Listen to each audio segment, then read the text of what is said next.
सोचता है कि मैं हाथों के बनाए हुए मंदिर में नहीं रहता, అందుకే ఆయన అంటున్నాడు, నేను చేతితో చేయబడ్డటువంటి మందిరాలలో కాదు గాని, लेकिन तुम्हारे हृदय रूपे मंदिर में एक पिता का स्थान मुझे चाहिए। కానీ నీ యొక్క హృదయ అంతరంగములో ఉన్నటువంటి ఆ స్థలములో నాకు ఒక స్థలము కావాలి, నేను అక్కడ నీకు తండ్రినై ఉంటాను।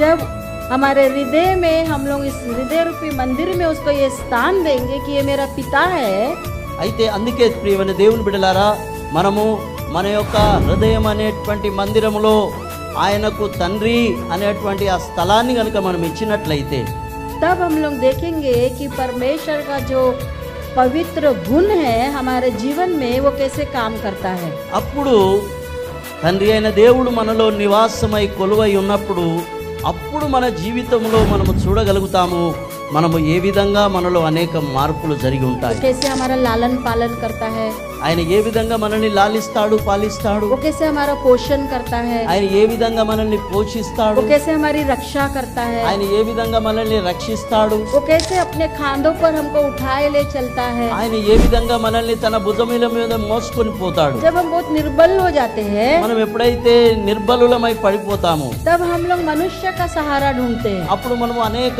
సార్లు మనుషులను వెతుకుతాము, వారి యొక్క సహాయాన్ని కోరుతాము। लेकिन पिता कहता है కానీ తండ్రి అంటున్నాడు, मेरे अंदर वो गुण है నాలో అలాంటి గుణం ఉంది, कि वो मेरे पुत्र है, ఎందుకంటే వారు నాకు కుమారులై वो ఉన్నారు, मेरा जेठा है, వారు నాకు జ్యేష్ఠ పుత్రులై वो ఉన్నారు, मेरे लिए अलग किए गए लोग हैं। వారు నా కొరకు వేరుపరచబడినటువంటి వారై ఉన్నారు। हमारे निर्बलता में మన యొక్క నిర్బలములో अपने खांधे पे बिठाकर ఆయన తన భుజముల మీద మనల్ని కూర్చుండబెట్టుకొని परिस्थिति से बाहर निकालना वो जानता है, ఆ పరిస్థితులలో నుండి మనల్ని బయటికి తీయడము ఆయన బహుగా ఎరిగిన దేవుడు। इसलिए वो हमारा पिता है। అందుకే ఆయన మనకు తండ్రి అయిన దేవుడై